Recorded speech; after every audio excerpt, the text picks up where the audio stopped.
Hello and welcome into another episode of Locked On Wolves. Today on the show, a few reasons for optimism moving forward. Yes, the Wolves have won two straight, got a tough game Friday night, but why we should be optimistic overall about the Wolves moving forward. I've got 3 or 4 reasons for you. We'll also preview Wolves Clippers Friday night. Can the Wolves perform much better than they did a couple of weeks ago when they were beat relatively easily in LA? Will they do better against the Clippers this time around? We'll break it all down here on the show today. Welcome in. You are Locked On Wolves. You are Locked On Timberwolves, your daily Minnesota Timberwolves podcast. Part of the Locked On Podcast Network. Your team every day.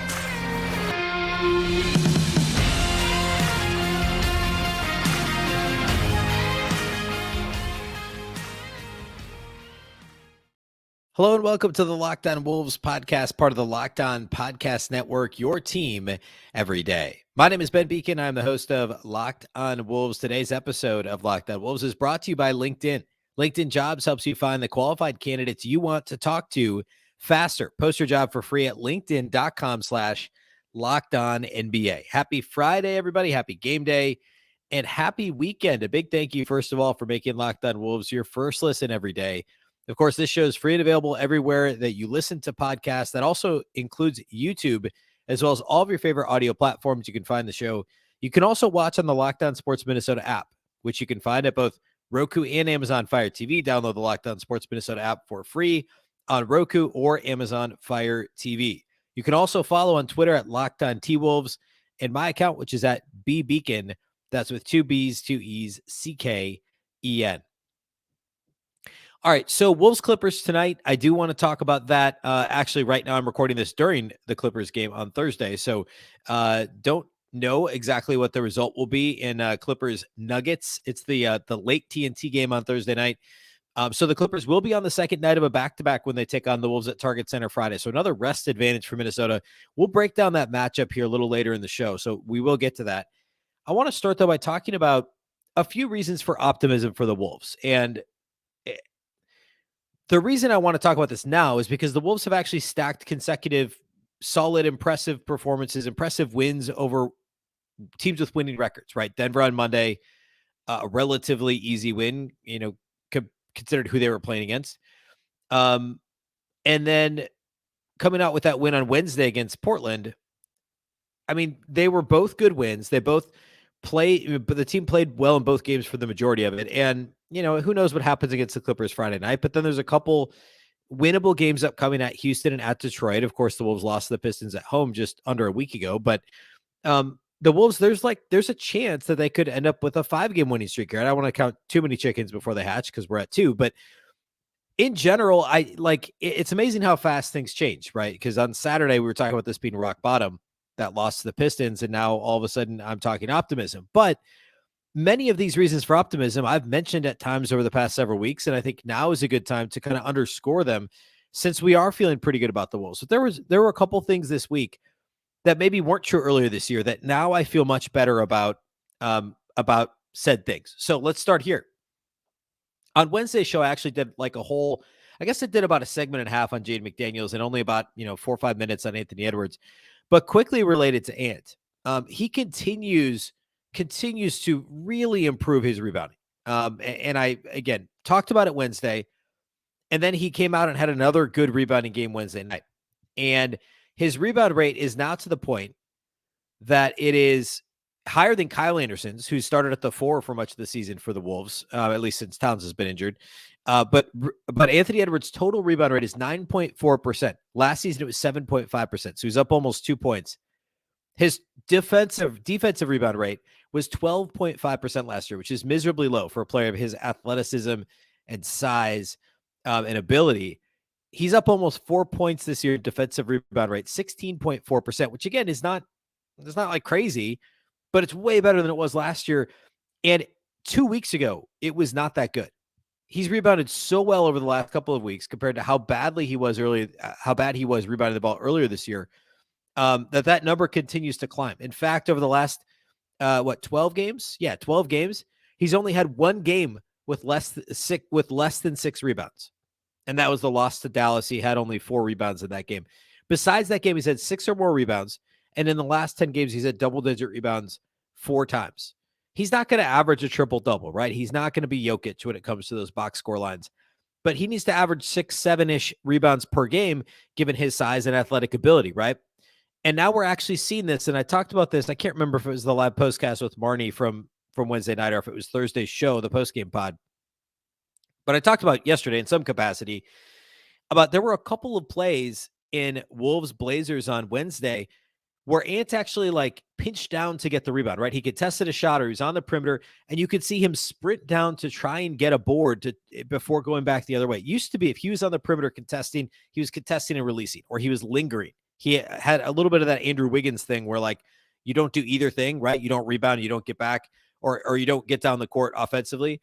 And actually on the offensive end too, by the way, I mean, Ant's offensive rebound rate isn't up drastically, but he's also doing a better job at not lingering there. That's something D'Lo really struggled with on Wednesday and he always does, right? Is you're not getting back defensively. You're not crashing the glass. You just kind of stay there. And unless your shot is woefully short and bounces directly back to you, you're doing nothing. And Ant used to do that defensively too. He just kind of stood there.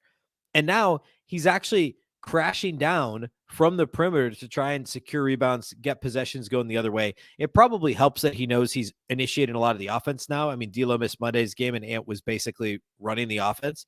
It probably helps knowing that like, hey, I'm going to get the ball. Like they're going to get it to me anyway. I'll come down, I'll crash the glass. But regardless of what the reason is, he's been incredible on the glass. To go from, averaging like here, I'll just do this real quick on Basketball Reference. It's easy to do. Over the first 27 games of the season, Ant was averaging 5.6 rebounds per game. Over the last 12, he's averaging 7.8 rebounds per game.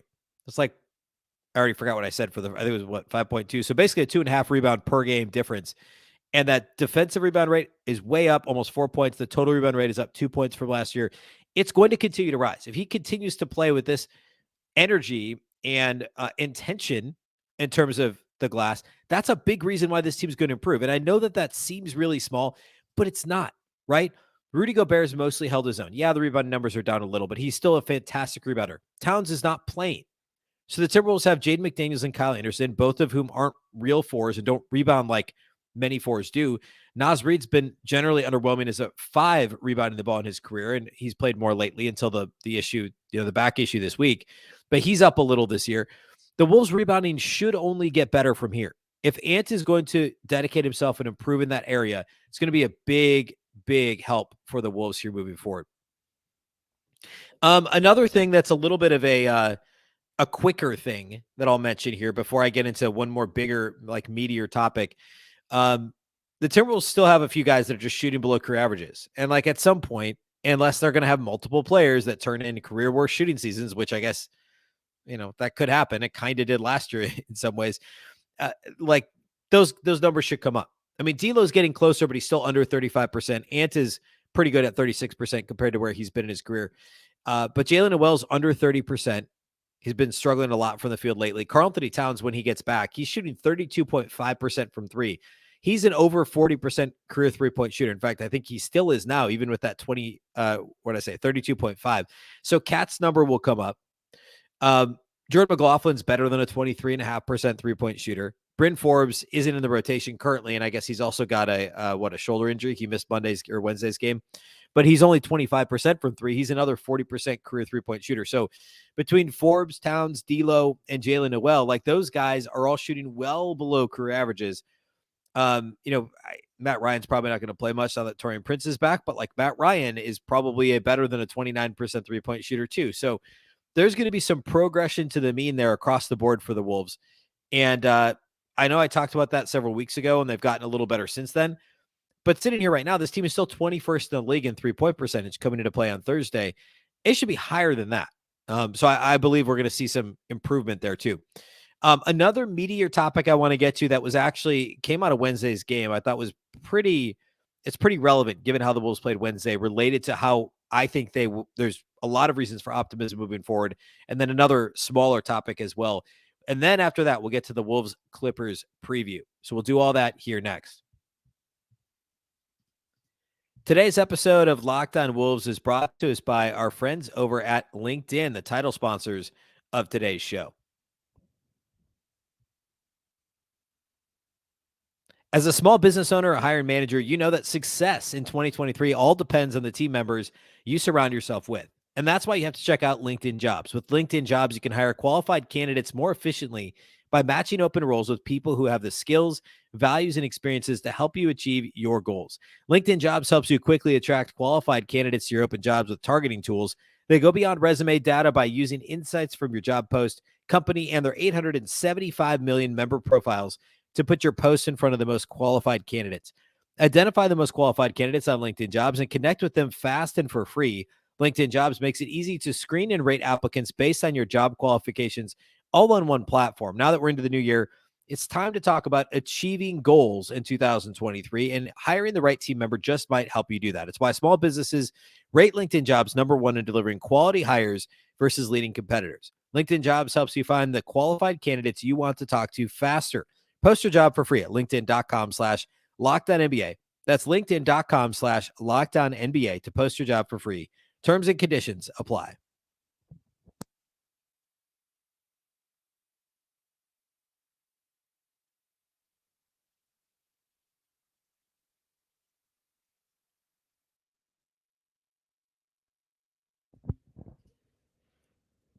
All right. Another reason for optimism moving forward is what we saw from the Timberwolves defense on Wednesday night. The Timberwolves, I mean, like Wednesday against Portland, and Portland's a good offensive team. The Timberwolves really struggled to slow down Dame and slow down Anthony Simons in Portland about 3 weeks ago when the Wolves lost consecutive games.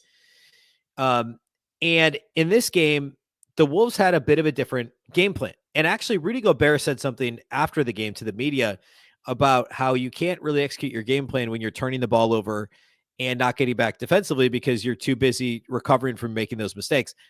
Is the gist. I'm paraphrasing, obviously. That's the gist of what Rudy said. And we saw that Wednesday. The Wolves actually did some things well. The transition defense was okay for most of the game. It was better in the first half than it was in the second half, but transition defense was good. It was mostly good against Denver on Monday too. And they didn't turn the ball over too much. There were still some silly ones, but there kind of always are. So this was just a really, really solid all-around defensive performance because they were able to focus on the game plan. What was the game plan? Well, initially it was Rudy playing drop because that's what Rudy Gobert does and does really well. But that's a very dangerous proposition. They tried that against Portland a few weeks ago, and Lillard made 11 threes. He was like 11 of 17 or whatever crazy number that was in Portland 3 weeks ago. And then they also tried, playing him up a little bit more and playing a little bit more at the level. And Dame ends up with 15 free throw attempts. Now, in this game, they tried a little bit of both, but they tried Rudy and drop. He got into foul trouble.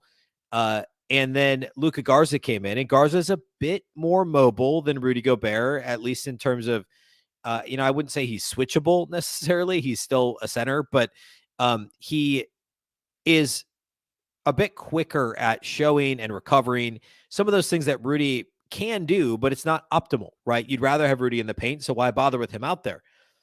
And so the Wolves tried playing Luka Garza at the level and essentially trapping the ball handler, which often was Lillard, and then having Garza recover and try and grab the roller as he's going into the paint. And the Wolves kind of scrambled a bit on the back end, but they all did their jobs really well. And Garza was effective in that coverage. And the Wolves mucked things up enough that the Blazers never really got their offense going in the first half. And then in the second half, they started to exploit Gobert in drop coverage because, well, the Wolves really couldn't play him in drop. So they tried playing him up, but then he was just getting beat off the dribble. Again, Lillard primarily, then hitting, once you beat Gobert, you can shoot a floater. There's no one there to contest you. At least not in the same way Rudy would. And the Blazers got right back in the game. They even took a lead. So then the Wolves responded by doing what Utah often did last year, which was put Rudy down basically out on the low block, guarding whichever players in the corner, whichever the least dangerous offensive threat was, right? Utah did this against the Wolves last year. They would do this with Towns is they would, they did this so that Rudy didn't have to guard Towns at times, but they could put Gobert on the low block guarding last year they did it with Vanderbilt. It was also a way that they tried to avoid getting him into foul trouble against Towns, but putting Gobert on Vanderbilt. So Vando would kind of stand in the dunker spot. And in this case with Portland the other night with Gobert on the Wolves is whichever, I forget who it was standing in the right corner, and Gobert would just kind of like keep an eye on him in the corner. And then as soon as the roller hit the paint, Gobert would switch with whichever smaller player had been on the perimeter, often Anthony Edwards, sometimes Jaden McDaniels, and would just switch with that player. So then that Wolves defender was guarding the player in the corner who's still spaced out or perhaps trying to kind of, cut baseline for a drop-off pass. And then Gobert was all of a sudden on the roller. So he was contesting the roll and or clogging the passing lane between the passer and between the roller, and or blocking the shot or at least contesting the shot of the ball handler, which again often was Lillard, sometimes Anthony Simons. And so Gobert was able to then at that point essentially play two, and it was a more effective, efficient way to get Rudy in the paint, essentially in the restricted area where he belongs and where he's so impactful on the game, without leaving him on an island, getting him blown by on the dribble, and then trailing the play and not effectively able to block a shot, and also avoiding him getting into too much foul trouble too. So that was a really smart adjustment by the Wolves. And I don't see it. I said this briefly on the show yesterday. I don't see this as like a concession of like, oh man, Rudy can't blah, blah, blah, blah. This is just knowing your personnel and knowing the matchup. So for instance, when the Wolves play the Clippers, and we'll talk a little bit about this next segment on Friday, you can get away with drop against the Clippers. Like Paul George is a good 3-point shooter, but he'd much rather shoot on the catch than he would as a ball handler in the pick and roll. And if he does shoot it, he's a little above league average, but he's not Lillard, right? He doesn't quite have the range, or, he's not quite as dangerous as Lillard, not quite as dynamic as a scorer at this stage as even Simons, I would say. And, Kawhi Leonard, he isn't a great 3-point shooter. So like you can get away with drop against the Clippers. And I'm sure that's what the Wolves will do, because Rudy's really good at it. And the Timberwolves have enough perimeter defenders with McDaniels and Edwards if he's on his game. And now Taurean Prince back healthy, that you can get away with playing drop coverage. So I think we will see that again pretty much exclusively against the Clippers. I don't know that the Wolves will do much else because they probably don't have to. Probably the same thing against Houston, likely the Pistons, right? I mean, unless the Wolves did not defend Bojan Bogdanovic well at all in the end of that game that they lost last Saturday. So perhaps if Bogdanovic is handling it all in the half court, the Wolves try doing something differently, but the Wolves are still going to primarily be a drop coverage team. But the ability to not be so, I'm going to say arrogant as to say like, oh, we could play drop against Lillard. Like, no, you can't. You're not going to win doing that. So being able to be nimble enough and flexible enough to just kind of shift gears and say, you know what, we'll do something different because that, this different coverage will work in this specific matchup with this personnel versus their personnel.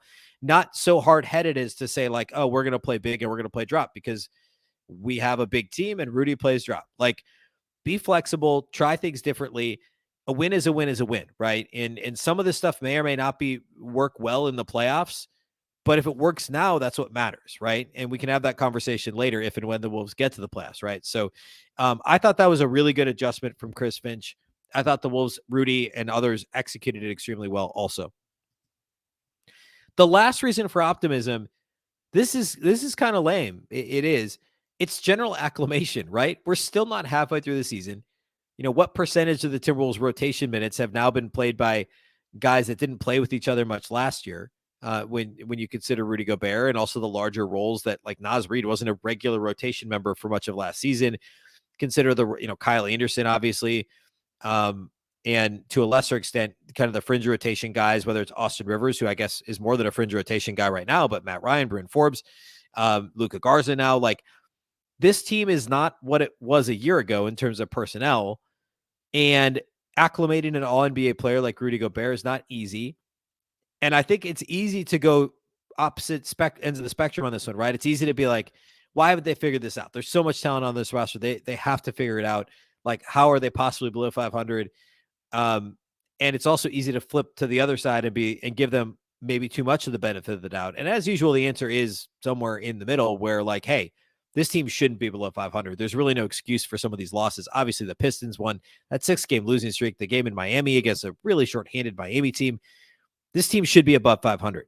However, the sky has not fallen, right? Karl-Anthony Towns has been out, and the Timberwolves are below 500 without Towns. They're historically terrible without Towns. And they're still acclimating Rudy Gobert. They're still getting Ant and D'Lo used to playing with Rudy Gobert. So there's still so many things kind of going on and that will be adjusted and will be fixed, very likely, that just There was a quote. I think Chris Finch had a quote about. I think this was post game the other day about throwing lobs to Dwight Howard in Houston and how it took him half of a season to figure it out. I mean, like, we're still not halfway point to this season, and these guys have not figured out how to throw a lob to Rudy. I mean, nobody can. Even Kyle Anderson was struggling with it the other night. So there is some improvement to be had just naturally by virtue of playing together, playing significant minutes together, over the course of a season. So I think general acclimation, if you will, is still something that we can look forward to here moving forward. All right, let's close the show here today by talking about the Wolves-Clippers matchup Friday night. We're going to do that here next. Today's episode of Locked On Wolves is brought to us by our friends over at BetOnline. BetOnline.net is your number one source for sports betting info, stats, news, and analysis. Get the latest odds and trends for every professional and amateur league out there, from pro football to college bowl season, which now I guess is down to just the championship game next week, plus both college and pro basketball and beyond. Really, all sports you can find over at betonline.net. Check out the line for Wolves Clippers on Friday. I'm going to guess, I don't know what it is. I'm going to guess it's Clippers by, I don't know, they're pretty healthy. I'm going to call it Clippers by 4.5 at the Wolves on Friday. 4. We'll say 4. I'll check it after and see how close I was. If you love sports podcasts, you can even find those at BetOnline too. They're always the fastest and easiest way to get your betting info. Head to the website today or use your mobile device to learn more. BetOnline, where the game starts.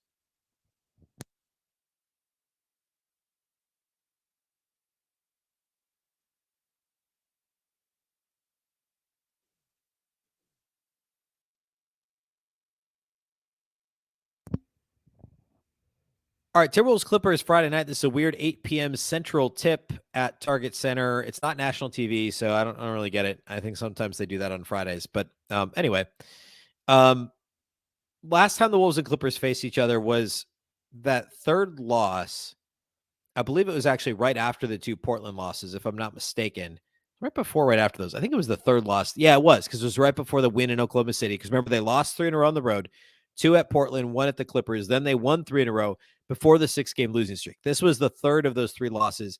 And it was that random game that D'Angelo Russell missed. Gobert was banged up a little bit in this one and then missed the game in Oklahoma City on Friday. So this was a weird, like, the Wolves starting lineup was, it's another no point guard game for the Wolves. So Austin Rivers and Anthony Edwards are your starting backcourt with Kyle Anderson, Jaden McDaniels, and Rudy Gobert. And Rudy only had 11 points. The Timberwolves' leading scorer was Anthony Edwards. He only had 19. Nobody else scored more than 13 on the Wolves. Kyle Anderson and Jalen Noel each had 13. Wolves as a team were under 42% from the field. They were 18%, 18% from 3. Only 4 total made threes for the Wolves in this game. But they led at halftime by 5 points. And the Clippers offense just didn't get going early in this game. The Wolves is so really low scoring. It was like 43 to 38, I think, at halftime. And then the Clippers took a lead by the end of the third quarter and kind of didn't really run away with it. But the Wolves offense was just awful throughout the game. In fact, they didn't score more than 23 in any quarter in this game. And again, under 42% for the field. They also turned it over 17 times and had only 15 assists. So their assist to turnover ratio was brutal. So not much to glean from this game from the Wolves offensively, because again, no D'Lo, obviously no Karl-Anthony Towns, of course, no Taurean Prince. The Clippers, for their part, like Kawhi Leonard, it took him 18 shots to get 19 points. It took Paul George 13 shots to get 17, but he ended up with the triple double, 17, 11, and 11. It was one of the quieter triple doubles I can remember. And the Wolves actually gave up a lot of points to role players. Nicholas Batum and Luke Kennard combined to shoot 7 of 14 from 3, so 50% from 3 off the bench, and scored a collective, or the two of them together scored 29 points. So that's really what killed the Wolves, is their role players did nothing, and the Clippers were really good in this game. So, I mean, LA continues to be a really good defensive team. They're like 6th in defensive rating league-wide. They're still bottom 5 in terms of offensive rating, which is really interesting. They're a good 3-point shooting team, but that's kind of about it. They're not great in the paint. They're not great in the mid-range, which is interesting. They've got Paul George, and I guess I don't know that many great mid-range shooters. They've got Reggie Jackson, who is not as efficient as it feels like he thinks he is. They don't get to the line a ton. So, like, 3-point shooting is kind of the one thing that they're good at. But what I said earlier about playing drop, I still think you can play drop against this team, right? Like, you'd rather goad some of these guys into some so-so, shot selection from the perimeter, whether it's John Wall, who's a 30% 3-point shooter, say he's operating pick and roll, or again, Paul George, like you can live with that because otherwise he's going to get you into foul trouble getting downhill, and you don't want that either. So I think you could play drop against the Clippers and you'll be okay. They don't get to the line a ton. They don't make a ton of shots from the field that aren't threes. And they don't really want to play with all that much pace either. So it's that. And I should also note the Clippers are only 3 games above 500. So they're only 5 games ahead of the Wolves in the standings. So it's not like they're a top 2-3 team in the West right now. And I'm a little dubious about their long-term prospects also, given, their depth. To me, it's they got a little bit of age to their depth. I don't know how that's going to go over the course of the season. Right. But all that to say, it's a winnable game for Minnesota against a good team, a team that the Wolves actually did pretty well on defensively a few weeks ago. They just couldn't score against. So for the Wolves in this game, the biggest key for me, and I should also mention rebounding wise, the Clippers are a pretty good rebounding team. They don't give a lot of second chance opportunities. That's part of their really good defense, but they don't do a ton on the offensive glass themselves. So I think the Wolves should be able to hold their own on the glass. They need to have a good advantage in the paint. Again, the Clippers don't do much in the paint. Like Zubats averages 10 and 11. And he's kind of like beyond that. I mean, Paul George and Kawhi Leonard, when they get all the way into the paint, can do some damage. But that's kind of it. So the Wolves need to win that points in the paint battle significantly. They will win it. I'm pretty confident of that. And if they don't, they're in big trouble. If they win the game, they'll win the points of the paint battle. But they need to win it significantly to win this game. They also need to hold their own in terms of getting to the line. The Clippers are pretty middle of the pack in that regard. And the Wolves were great against whoever they beat on Wednesday that I'm suddenly blanking on. Denver was Monday. Who was Wednesday? Portland. Against Portland on Wednesday. The Timberwolves, they gave up more free throws than they shot, but they were able to make up enough of that gap themselves by being aggressive and getting to the free throw line that they were able to come out with a win. That was part of that reason on Wednesday. So they have to hold their own at the line. They have to have a significant advantage in the paint. And they have to let a team that doesn't really want to play fast, they have to keep them from playing fast, right? We saw that Denver on Monday was a good example. Denver doesn't have to play fast. They don't really want to, but they will if you let them run after makes. The same thing with the Pistons. Bad teams running after makes against you, they have to be able to limit that. Just playing solid transition defense goes a really long way, as we saw, especially in Wednesday's game against Portland. So those are the keys for this one against the Clippers. The Wolves have a real chance at winning 3 straight games against 3 teams above 500, currently playoff teams in the West, which would be a really nice response to that Pistons loss Saturday and that 6-game losing streak too. And then next up Sunday is at Houston. And then next, they got a couple off days. Next Wednesday is at Detroit. So some winnable road games upcoming as well for the Wolves. We'll, of course, be live with the postcast with Marty Gellner from Bally Sports North about 45 minutes after the game on Friday. And then we'll be back on Monday doing what will be the postgame pod from Sunday's game. Wolves Rockets will also, of course, have the postcast Sunday night too. So be sure that you're following and subscribe to Locked On Wolves wherever you listen to podcasts. A big thanks to those of you that do make Locked On Wolves your first listen every day. It's greatly appreciated. You can watch on YouTube. You can listen wherever you listen to podcasts. You can also watch on the Locked On Sports Minnesota app on both Roku and Amazon Fire TV. You can follow the show on Twitter at Locked On T-Wolves and at Beecken with 2 B's, 2 E's, CKEN. Of course, the Locked On Wolves podcast is part of the Locked On Podcast Network. Remember, the Locked On Network is your local experts on the biggest stories. Now make your second listen the Game to Game NBA podcast. Every moment, every top performance, every result. Locked On Game to Game covers every game from across the NBA with local analysis that only Locked On can deliver. Follow Game to Game on Locked On NBA, available on the Odyssey app, YouTube, and wherever you get podcasts. Once again, I'm Ben Beecken. This is the Locked On Wolves podcast, and we'll catch you next time.